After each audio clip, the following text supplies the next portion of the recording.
la Géoula politique de l'État, c'est après l'exil. Je veux dire, c'est de revenir à sa souveraineté. Comme le dit le Rambam, Maïmonide, c'est la cessation du joug des goyim. Donc, dès qu'on Bien a une sûr. indépendance politique, c'est-à-dire depuis He Iyar Tachar, nous sommes Géoulim.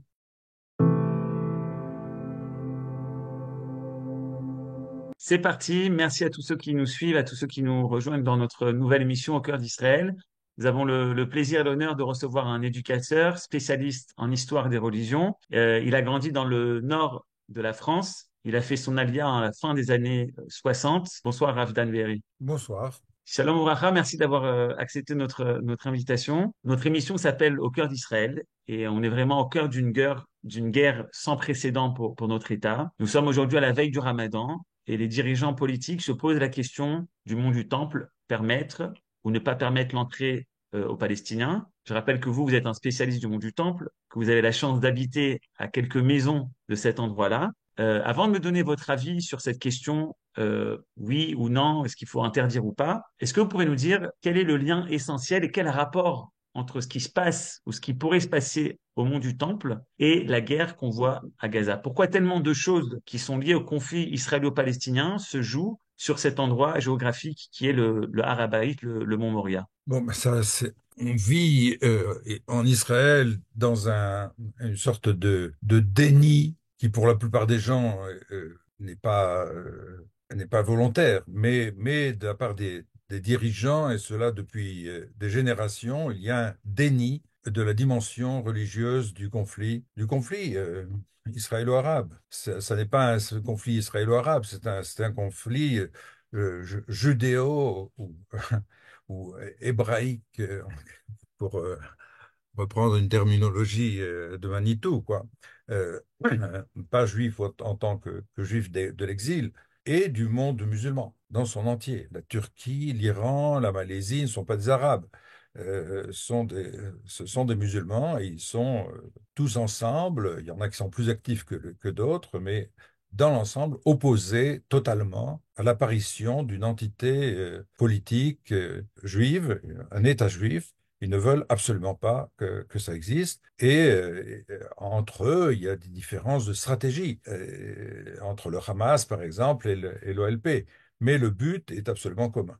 C'est l'éradication de l'État d'Israël. Et c'est un but qui vient de la religion, des racines les plus profondes de l'islam. Et la classe politique israélienne, depuis le début de l'État d'ailleurs, a voulu ne pas formuler le conflit dans sa nature profonde, mais le déguiser en conflit de nation et un conflit territorial, ce qu'il n'est pas. Ce qu'il n'est pas, et c'est ce qui explique le refus systématique des Palestiniens, du monde arabe dans son entier, à une solution à deux États, pour la bonne raison que tant que reste, ne serait-ce que sur une parcelle de ce qu'ils perçoivent comme étant le Dar al-Islam, sur le territoire sous autorité de l'islam, c'est impossible d'accepter cette chose-là, temporellement, pour arriver à accumuler des ressources et la possibilité, plus tard, de vaincre cet État et de l'annihiler. Et tout le temps, il y a dans le monde musulman la référence aux croisades. Ça leur a mis 200 ans pour, pour chasser les croisés, et par conséquent, il y a la patience, et on peut faire des accords intérimaires, mais le but reste le même. Voilà. Donc, ce qu'ils appellent d'ailleurs cette guerre, elle est appelée par le monde musulman la guerre de l'Aqsa. Et l'Aqsa, je rappelle, c'est la mosquée qui est au sud du mont du Temple. D'ailleurs, c'est paradoxal, mais c'est l'identification de la mosquée de Masjid al-Aqsa, hein, qui est évoquée dans le Coran, et à partir duquel Mohammed aurait fait son sorte de voyage mystique dans le ciel. Une grande partie des érudits de l'islam, des érudits musulmans de l'islam, ne l'identifie pas à Jérusalem. Mais avec un endroit qui est à peu près à 60 kilomètres au nord de la Mecque, où il y aurait deux mosquées, une plus proche et une plus lointaine, qui s'appelle Al-Aqsa.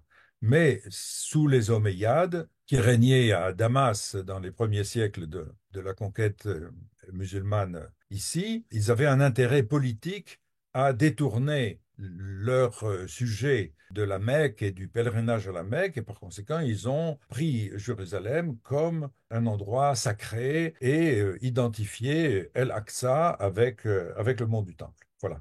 Mais ça c'est de l'histoire. Maintenant, tout le monde musulman est prêt à sacrifier sa vie pour défendre Al-Aqsa. Donc, ça devient un mot d'ordre qui arrive à rassembler des gens qui sont assez différents les uns des autres, et même des gens qui sont pratiquement pas pratiquants, mais pour El-Aqsa, ils sont prêts à tout. Donc, C'est- la nature du conflit est essentiellement religieuse. Et encore une fois, quand on parle français, il y a un malentendu inhérent à la langue, parce que le mot religion est tout à fait inadéquat pour décrire l'islam. Une idéologie politique serait beaucoup plus adéquate à décrire ce que c'est que l'islam. Dire la dimension politique est absolument essentielle, évidemment mélangée avec des sentiments religieux, avec une pratique, des rites et toutes ces choses-là, tout ce qu'on entend par religion.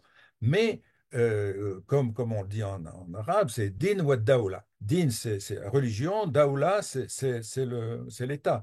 Et donc, l'islam, c'est la soumission, c'est comme la soumission d'une ville qui est assiégée, qui se soumet à ses assaillants. C'est ça l'essentiel de l'islam. Soumission à Dieu, soumission au royaume temporel du califat, qui est la main de Dieu sur la terre, en quelque sorte. Donc la conquête du monde, une conquête tout à fait réelle, politique et militaire, ça fait partie de ce qu'on appelle religion. Or, le mot religion dans le contexte français évoque évidemment le christianisme et, et même le concept politique de liberté de religion a été fondée sur une sorte d'acceptation des différences religieuses comme participant de la sphère du privé. Et ça, c'est possible que dans un contexte chrétien. C'est à cause du trauma des guerres de religion qui étaient entre les protestants et les catholiques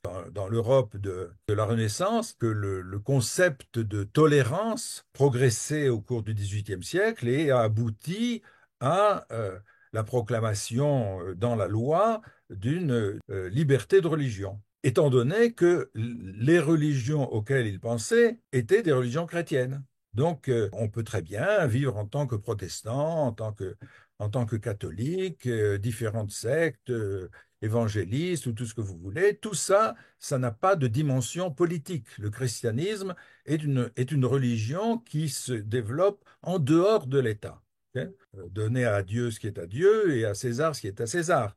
Il y a une différence essentielle entre l'État, le siècle, et l'Église qui s'occupe du spirituel. Donc il y a une séparation par définition dans le concept de religion entre le spirituel et le temporel. Et donc le temporel peut devenir complètement areligieux. C'est ce qu'il existe dans les constitutions de l'Occident. Donc, étant donné qu'on a appelé l'islam religion, alors on lui applique aussi cette liberté de religion. Mais ça ne tient pas compte de la dimension essentiellement politique de l'islam. L'islam qui a comme projet de conquérir le monde. Donc, n'importe quel État devrait interdire l'islam, non pas en tant que religion, mais en tant que projet politique qui va détrôner les pouvoirs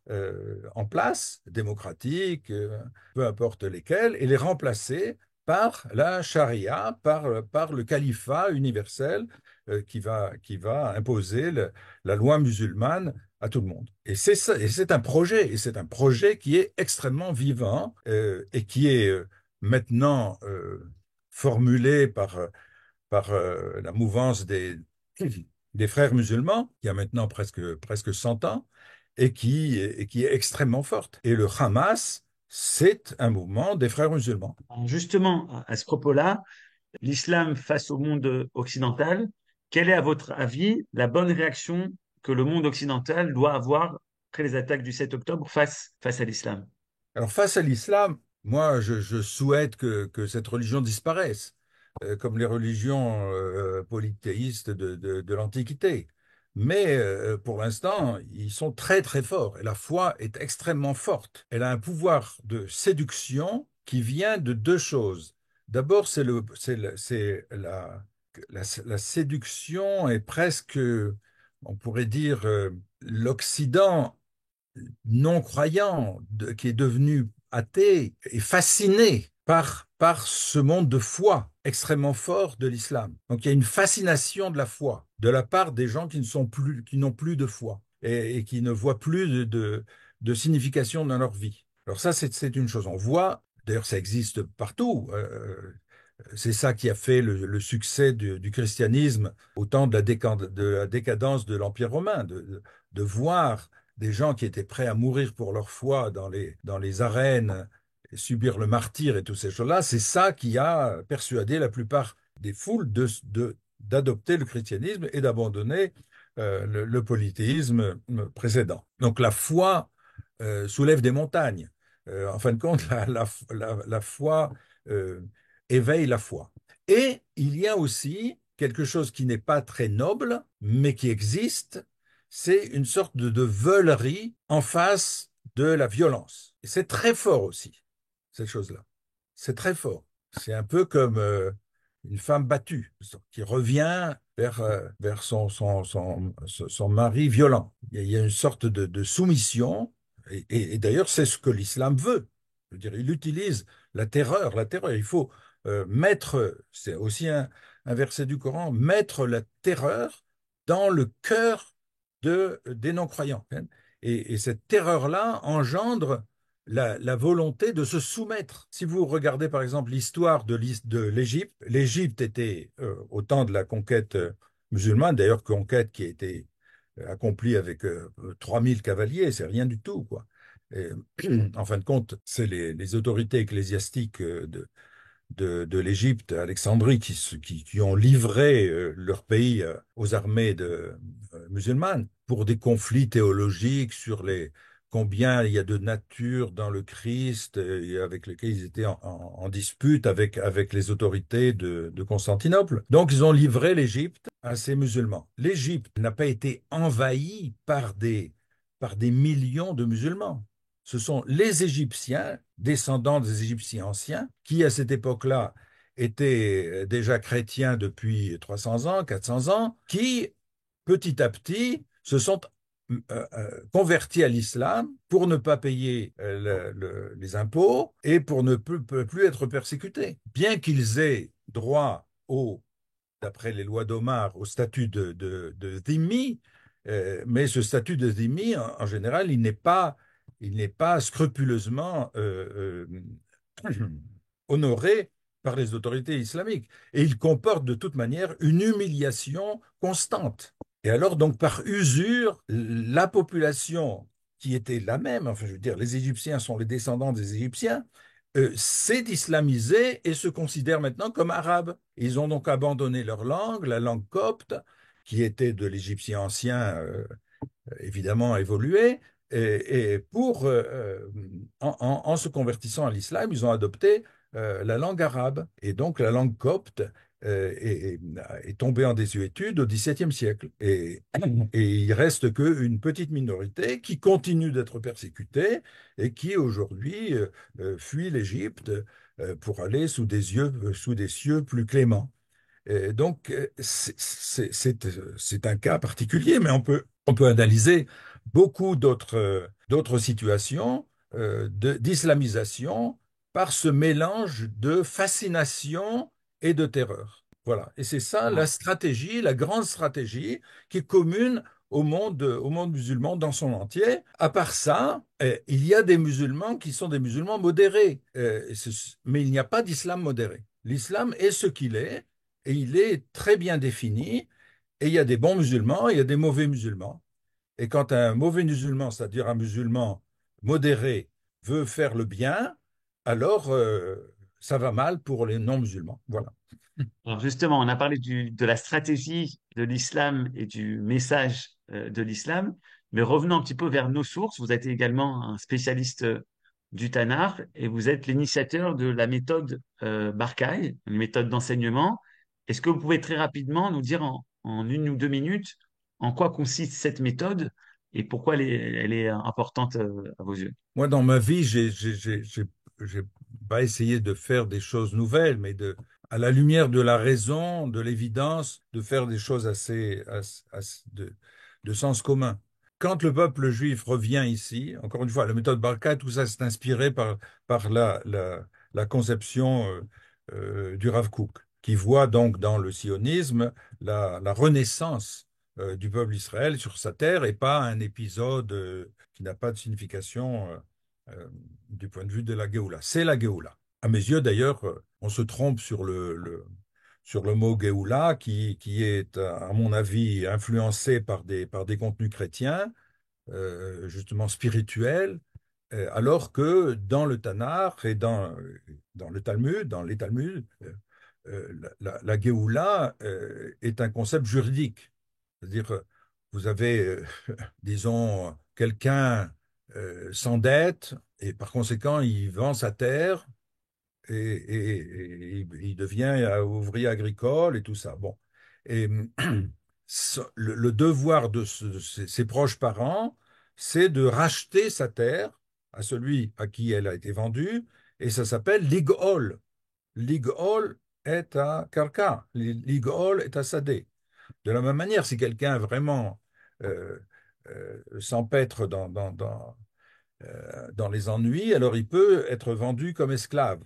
Esclave juif, bien sûr, mais il peut aussi être vendu à un maître non juif, et par conséquent, le devoir de le racheter incombe à ses proches. Et cet acte-là, ça s'appelle ligol auto, ligol. De la même manière, de récupérer sa souveraineté. C'est pour ça que, au temps du deuxième temple, il n'y avait pas vraiment de Géoula. Mais au temps des Maccabim, alors il y a eu Géoula, pour la bonne raison qu'il y a eu souveraineté, qui a été perdue ensuite à cause de la guerre civile entre Aristobulos et Hyrcanos, qui a appelé les Romains, et évidemment les Romains, ils prennent possession. Voilà. Et on a d'ailleurs ces derniers jours trouvé, je crois que c'est au Hérodion, on a trouvé L'époque de Bar Korba. une pièce du temps de Bar Kokhba qui est marquée à la première année de la Géoula d'Israël. Géoula d'Israël, Chérout d'Israël. C'est pour la bonne raison que même au cœur de la guerre, qui n'a pas réussi, mais au moment de la guerre, eh bien, il y avait une indépendance politique de tout ce qui était conquis par Bar Kokhba, et par conséquent, ça s'appelle Géoula. Donc, du point de vue des concepts du Tanakh et de nos sages, la Géoula, c'est, comme le dit le Rambam, Maïmonide, c'est la cessation du joug des goyim. Donc, dès qu'on Et bien a une sûr. indépendance politique, c'est-à-dire depuis He Iyar Tachar, nous sommes Géoulim. Ah, il n'y a pas le Beth Amikdash, il y a beaucoup de choses qui vont pas et tout ça. Alors, on a, ah non, c'est pas la Géoula. Si, si, c'est la Géoula. On a un statut juridique de Géoula. Maintenant, on a des tas d'améliorations à faire. C'est comme d'être Justement, marié, quoi. Voilà. Quand on est justement, je vous pose la cravate, alors question. on n'est pas marié. Alors après, la choupa, on est marié. Et après, il faut quand même construire le couple. Ça prend du temps. Et alors, c'est la même chose. Depuis Hébéyar, il faut qu'on soit occupé à améliorer notre situation de Géoulim. Bon, quoi qu'il en soit, tout ça pour dire que c'est le contexte, ce qui divise les religieux entre religieux sionistes et pas Haredim, c'est justement l'appréciation de notre situation politique comme étant Géoula pour nous, et pour les Haredim, ça n'est pas. On attend une intervention extraterrestre qui va amener le Mashiach sur, je sais pas quoi, un âne ailé ou je sais pas quoi, et le Beth Mekdash qui vient évidemment, on ne doit pas le construire, il vient tout seul et tout ça. Et par conséquent, ce qui se passe ici maintenant, la moitié du peuple d'Israël ici, notre indépendance politique, le monde de la Torah qui a jamais été aussi grand que maintenant, tout ça, ça n'a aucune signification parce qu'on attend, on attend, on attend. C'est ça qui nous sépare. Et c'est ça, d'ailleurs, au cœur d'une crise très actuelle maintenant, qui est ce qu'on appelle Shivion Banetel. Pourquoi est-ce que le monde Haredi ne va pas à l'armée? Alors encore une fois, il y a beaucoup de Haredim, mais ce sont des individus qui vont à l'armée, et d'ailleurs, c'est pas du tout facile pour eux, de tous les côtés. C'est pas facile à l'intérieur de l'armée, et ce n'est pas facile avec leur milieu qui ne les accepte pas. Ils doivent souvent ne pas venir à Bnei Brak en uniforme. Ceux parmi les Haredim qui étaient donc dans l'armée. Maintenant, il semblerait que depuis ces quelques mois, depuis cette guerre où le choc a été perçu que nos ennemis sont des ennemis implacables, où il n'y a pas de discussion possible et il n'y a pas de négociation possible. Ce qu'ils veulent, c'est éradiquer l'État d'Israël. Par conséquent, nous sommes tous impliqués, peu importe quelles sont nos opinions. Donc, et le public, dans sa grande majorité, se dit, il y a ici une anomalie. Pourquoi une partie importante et croissante de la population ne prend pas sur ses épaules le joug de la sécurité de l'État? Et ça n'a rien à voir avec des actions de chesed qui sont aussi louables, zaka ou des tas de choses comme ça. Il y a quelque chose d'essentiel là-dedans et qui dépend donc de cette définition. Est-ce que nous vivons un ta'alir de Géoula ou est-ce que ça n'a pas de signification? Et on est au cœur de cela. Alors, pour Barcaï et le Tana, c'est certain que la, la renaissance du peuple juif sur sa terre nous ramène automatiquement à la Bible. D'ailleurs, c'est étonnant de voir que la gauche traditionnelle en Israël, au temps du mandat britannique moi j'ai même vécu ça. Je suis arrivé en Israël en 1965, donc j'ai connu Israël beaucoup plus pauvre et beaucoup plus anti-religieux, socialiste, kibbutz, tout ça, j'ai vécu ça. Mais donc tout ce monde qui était anti-religieux, socialiste, un peu bolchevique, un peu beaucoup d'ailleurs, imposant ses normes et toutes ces choses-là, ça n'a pas changé. Ils continuent exactement suivant la même veine. Mais ils étaient imprégnés de Tanakh. Et les religieux de cette époque-là n'étudient pas le Tanakh, sauf exception. Ils étaient dans le Talmud. Donc les religieux, c'était le Talmud, et les non-religieux, c'était le Tanakh. Et par conséquent, donc leur identité, elle était forcément nationaliste. Pas avec ce nom-là, mais en fait, c'était comme ça. Et ils n'étaient pas trop chatouilleux sur les droits de l'homme et sur la manière de traiter nos ennemis, et ainsi de suite. Il faut lire l'histoire de ces années-là.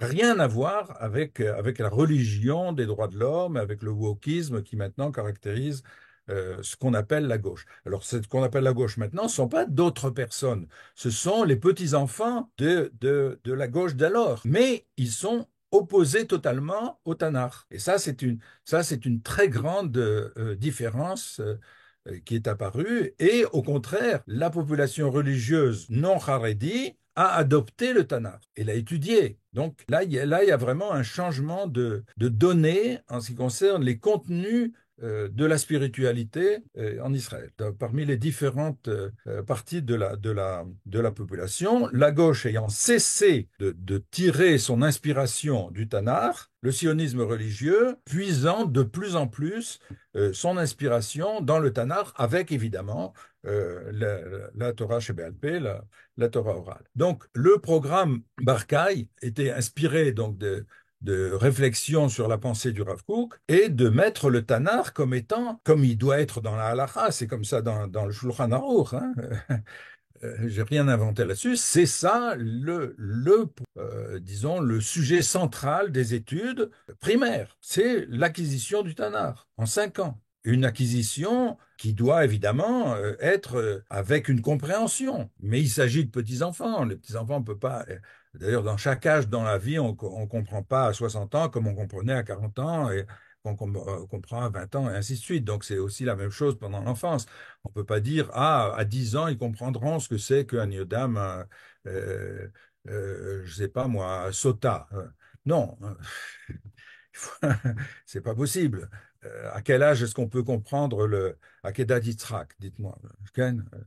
C'est pas évident. Donc, de toute manière, on doit faire un saut, on doit faire acquérir les contenus du Tanar autant que possible, les faire comprendre autant qu'on peut, suivant le pshat. Et qu'est-ce que c'est que le pshat? C'est ce qui n'est pas le drash. Qu'est-ce que ça veut dire? Le sens, en français on dit le sens obvi, mais c'est le sens qui se dégage du contexte. Le drash est le contraire. Le drash, c'est de sortir des mots des psukim, de leur contexte, pour en tirer un sens totalement différent, qui n'a rien à voir avec le contexte. Ça, c'est une chose qui est très peu comprise euh, en Israël, par personne. Euh, les gens ne savent pas ce que c'est que le pshat. Et ça, c'est très, très grave pour la bonne raison que la compréhension du pshat permet une approche saine du rapport avec la réalité. Et si on est dans un état d'esprit, disons, religieux, où on absorbe les sources, que ce soit le Tanar ou le Divrei Chazal ou le Midrash, comme si tout était Midrash, et on y croit comme si c'était vrai, comme si c'était vrai dans la réalité concrète. Donc, euh, et tout ça, c'est à cause de centaines d'années de commentaires qui se fondaient sur le Midrash. Hein. Par exemple, Im Lavan Garti, hein. Garti c'est Otiot Tariag, 613. hein. Alors, Im Lavan Garti, Vetariag Misvot Shamarti. Et plein de gens sont persuadés que c'est comme ça, que Yaakov, il a gardé toutes les mitzvot. Bon, il a épousé deux sœurs, enfin, il y a plein de choses qui marchent pas, mais ça fait rien. On vit avec ça. On vit dans une sorte de contradiction, dans un espèce de monde féerique, et c'est très grave, à mon avis. C'est très, très grave du point de vue du rapport avec la réalité de la vie. Donc, en fin de compte, même le monde religieux sioniste vit d'une manière,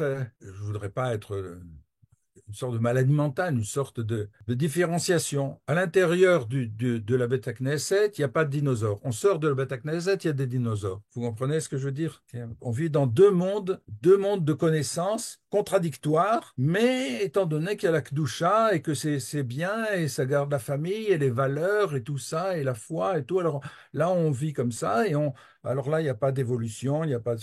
Le Rav Kook a été un des seuls à se mesurer à cette chose-là et de dire Sha'arei Parshanout Lonin Alou, et par conséquent, les 6 jours de la création, ce sont des longues périodes de millions d'années, et ainsi de suite, il le dit en toutes lettres.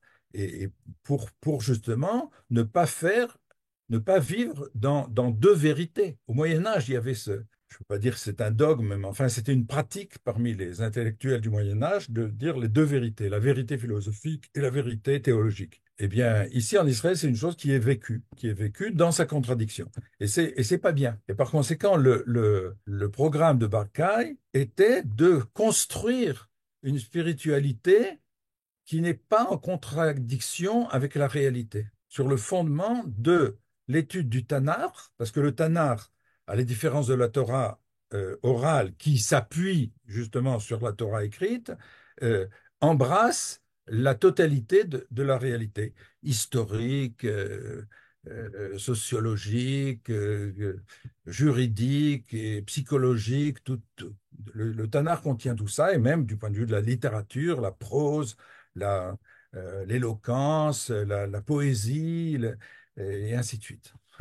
Donc, Alors, juste, de construire l'identité d'un enfant qui grandit ici, dans la réalité de la Terriat Am Israël, de la renaissance du peuple Israël, sur une base saine de droiture et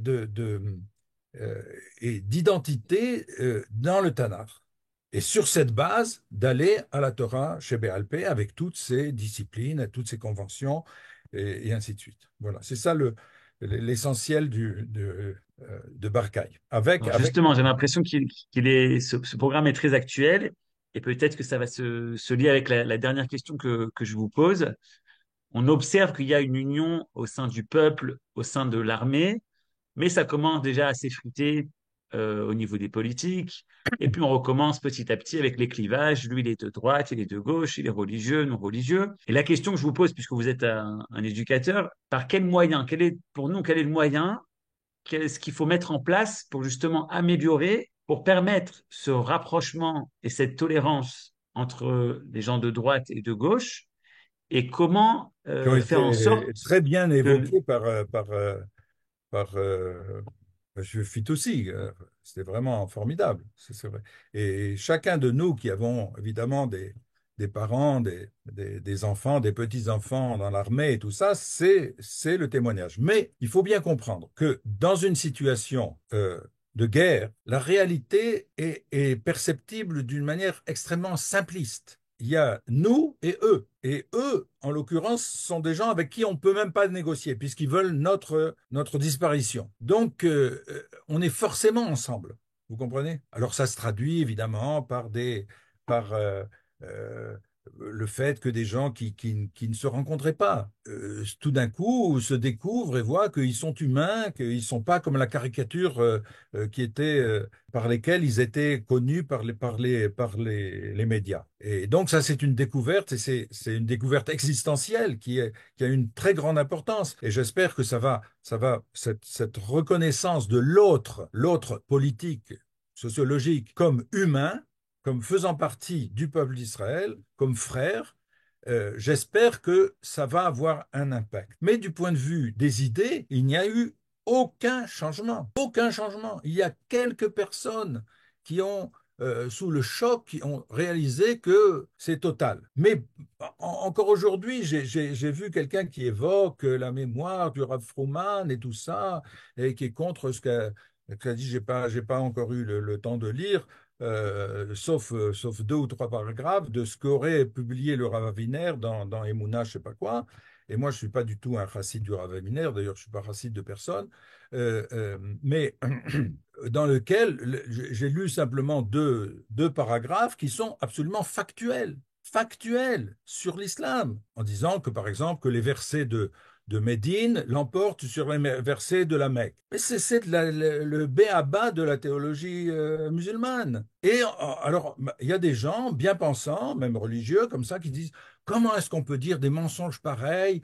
C'est indigne du Rav Aviner, mais enfin, mais c'est eux qui sont complètement dans l'illusion, qu'ils apprennent un peu l'islam. Il n'y a aucune marloquette là-dessus, tout le monde est d'accord. Mais il y a des gens qui veulent nier la réalité de ce que c'est que l'islam et qui inventent une sorte d'islam modéré qui n'existe pas. Et donc, il n'y a rien qui ait changé comment dire, dans la panoplie des, des, euh, des opinions politiques, rien n'est changé. Et comme nous sommes dans un État qui, hélas, est dirigé par des élites qui sont du même bord politique et qui, euh, à notre grande dame, adoptent de plus en plus l'idéologie woke d'outre-Atlantique, qui est quelque chose d'absolument absurde du point de vue de la raison pure.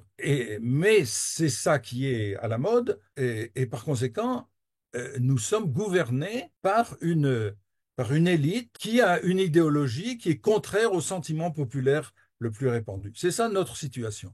Comment on va sortir de ça? Je ne sais pas. J'essaye de convaincre les gens qu'il faut reconstruire la rationalité, reconstruire la pensée fondée sur l'examen de la réalité, des faits, la séparation entre les faits et l'opinion, et de construire les opinions sur la base des faits, d'être ouvert à la critique, d'être capable de changer d'opinion quand on s'est trompé, à la lueur des faits. C'est ça la rationalité, c'est ça qui a amené dans le monde la bracha extraordinaire dans laquelle nous nous trouvons, où on a une espérance de vie telle, où il y a une classe moyenne qui fait presque l'ensemble de la population, et ainsi de suite. Enfin, des choses qui étaient absolument inimaginables il y a même 100 ans. Et tout ça, ça a été construit grâce à la rationalité. Et les idéaux de justice qui, en fin de compte, venaient du Tanakh. Même la rationalité, ça vient du Tanakh. Puisque Hashamaim, Shamaim al Hashem, Haaretz Natan Livnei Adam, Nitna Reshut la Rofé les Rapé. Ça, c'est rationnel, vous comprenez? Et il y a le Rambam, Rav Saadia Gaon, il y a une énorme tradition rationaliste à l'intérieur du judaïsme, même Rabbi Yehuda Hanessi, Rabbi Yehuda Halevi, qui est considéré un peu comme un mystique, dit Chalil à la Torah, lavo keneged haochacha. Haochacha rationaliste. On ne va pas contre la raison. La dimension du Nes, c'est au-delà, c'est par-dessus, mais ça ne vient pas contredire la raison, c'est le contraire du christianisme, où il y a le credo quia absurdum, je crois parce que c'est absurde. Nous, non, on ne croit pas parce que c'est absurde, on croit parce que ça marche avec l'ordre des choses. Voilà. Et donc, il faut reconstruire ça pour s'échapper de cette situation terrible où on est gouverné par une élite qui est de plus en plus inquiète de la montée démographique d'un peuple qui, lui, vit avec un contenu de Emouna Massorti, avec un continuum entre Haredim, Datim, Lelouim et Massortiyim, une masse évidemment sfarade, pour la plupart, mais pas seulement, et cette élite qui tient toutes les clés du pouvoir véritable et qui ne veut absolument pas les lâcher. Et ça n'a pas été changé du tout par les événements du 7 octobre. Euh, c'est d'ailleurs assez tragique, tragicomique, de voir que ceux qui sont au cabinet de qui prennent les décisions sont les gens qui ont comme conception qu'il faut faire une chara avec les Arabes parce que comme nous, on est humains, eux aussi sont humains. Les mères veulent que le bonheur de leurs enfants. Ben non, c'est pas vrai. Les mères musulmanes, dans leur grande majorité, elles veulent pas le bonheur de leurs enfants, elles veulent que leurs enfants soient des shahidim. Que faire? C'est comme ça. Mais ça, on ne veut pas. Il y a un refus de reconnaître la réalité d'une religion politique qui est l'islam. Comment est-ce qu'on sort de ça? Je pense que chaque famille doit prendre sur soi d'éduquer ses enfants avec les deux sources, en quelque sorte, du monde spirituel sur la base du Tanakh Kipshuto, parce que le Tanakh nous parle, et sur la rationalité qui nous permet d'aborder la réalité d'une manière honnête et efficace. Et ça, c'est une chose que l'école ne fait pas, la- les médias ne font pas, jusqu'à ce qu'on arrive à réformer le système d'éducation, il faut que se crée une pression d'en bas et que les familles prennent sur elles d'éduquer leurs enfants à la lumière de ces deux sources de la spiritualité d'Israël, dans ces sources, surtout le Tanakh, et une approche rationnelle du réel. Et ça, il faut le reconstruire. Merci. Merci beaucoup, Rav Dan Berry. On voit que le Tanakh vous tient énormément à cœur. On espère que ce 7 octobre qui a fait ouvrir les yeux au peuple et qui nous a mis face à cette réalité, eh ben, on espère que ça va permettre également aux dirigeants de prendre les bonnes décisions, justement en se reliant au Tanakh, toujours avec Amen. Mais une rationalité. je crois que nos soldats vivent une réalité qui est extrêmement biblique dans sa dimension existentielle. La gvoura, c'est absolument extraordinaire, cette chose-là. Et la notion de peuple, la conscience d'être un peuple en face d'un ennemi qui veut, je crois que c'est très très fort.